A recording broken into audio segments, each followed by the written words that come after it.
When you think of the current line of great Miami quarterbacks, it's their passing ability that comes to mind. But in the mid-1950s, it was the ability to pass and run that made Sam Scarnecchia one of the Hurricanes' all-time best signal callers. Miami Hall of Fame center Stitch Very remembers that Scarnecchia was a perfect fit for the team's offensive style. He was a drive series option type quarterback, and that's what they ran here, and their passing game was primarily an action type pass. Which they made famous starting in 1954, and it went all the way through Frank Kersey's year up to 1958. It was an offensive attack that worked well for Scarnecchia and the Hurricanes, who achieved a final ranking of number 6 in the 1956 AP poll.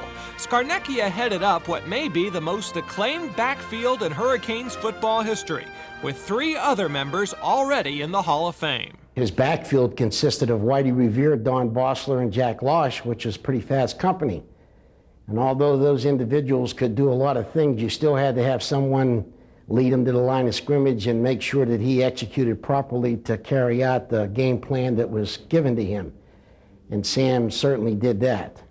And as far as throwing the ball, Sam had a better than average arm as well. Scarnecchia's roommate at Miami, Canes Hall of Fame running back Don Bossler. Sam was an excellent leader. Again, he called the plays, defensive signals in the secondary, and we looked up to Sam. He was a guy's guy. We had a lot of fun with him, but when we got in the football field, it was all business. Scarnecchia led the team in scoring in 1956 with 42 points, and in his senior season, despite the running attack, he still passed for 842 yards and 3 touchdowns. But Scarnecchia has one attribute that the latest Miami quarterbacks can't claim. He also played defense, starting every game at strong safety his senior year. Sam went both ways, offensively and defensively. We had a two-platoon system, and he called the defensive signals in the secondary. He was a strong safety. And a quarterback that probably threw maybe 10 times during the ball game, not like a Bernie or a Vinny or a George, but he had a good completion ratio.